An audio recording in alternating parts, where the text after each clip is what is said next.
Write these letters of rec. Definitely somebody that is familiar with your work. It'd be great if you start building those relationships with faculty, because education and reputation does matter depending on the program that you're applying to. So think about if you are a working student, think about where would the best place be to maximize relationships with faculty.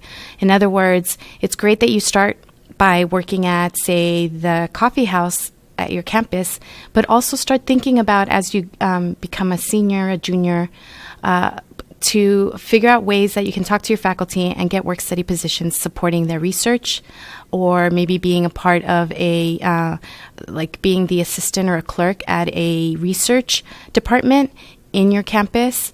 But really start thinking about how these job opportunities that you are taking advantage of during your school year will help in getting these faculty members that definitely have high reputation to be familiar with your work. So in talking about the relationship, think of it in terms of like a courting process, and the relationship that you have with that person, hopefully the letter of recommendation reflects that. To facilitate the process, when you ask someone for a letter of recommendation, include your transcripts with your GPA and CV, and also a list of schools and why you're considering each, and a few paragraphs on why you want to go to the program and your career trajectory, so that the letter of recommendation is really personal and they can speak to your strengths or weaknesses.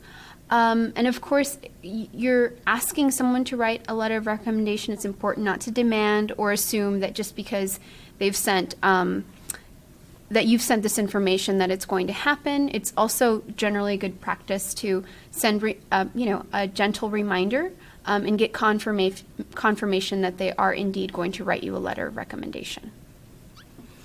A good tip is to start thinking about which of your faculty members are strong, you can build a strong relationship with early, and start talking to them about the possibility of writing a letter of recommendation for you before you even start thinking about what classes. I think it's important because, for example, there may be a professor that requires that you take at least 2 of their classes before they can provide a letter of recommendation for you. It all depends on the professor. And again, strongly encourage that you do think of professors to write letters of rec for you first and foremost. But if you are going to be asking a staff person, say an advisor of a program, you definitely want to make sure that that advisor will write a letter that just makes you a complete superstar. In other words, this letter is going to really showcase how wonderful and extremely talented you are above all others. I mean, it'll basically say that you are the top applicant for that program.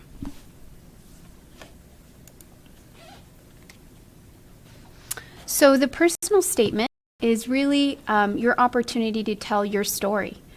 You have to demonstrate your ability to write and present a prose sample in a professional manner. So you want to be brief, factual, comprehensive, and organized. A good guideline to follow is to be about 1/3 descriptive and 2/3 reflective.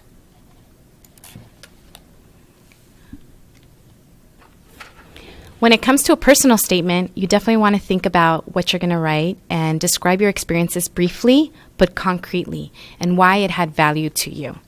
There's no serious obstacle in your life that is not that's important and definitely important for you to talk about. Also, please describe any noteworthy personal experiences or accomplishments that may be an appropriate subject for your essay. How becoming consciously aware of a personal value or characteristic has changed your worldview, a view of yourself, but also showing how you've overcome any obstacles, any of these personal experiences are definitely important to include in these personal statements.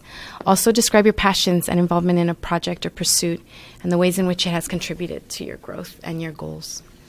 And I just want to add a friendly reminder that we've identified personal statements, sample personal statements that you can access here on the portal, as well as free personal statement writing guides.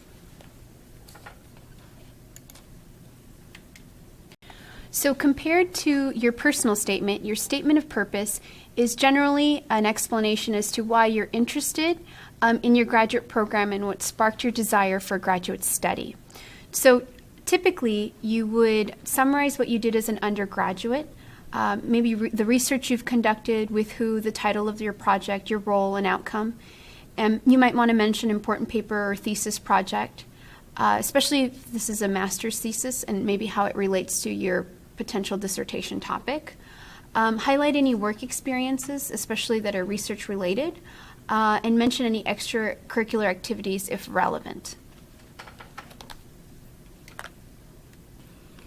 Also, don't forget to mention your current activities. Indicate what you've been doing since you've graduated, if any at all.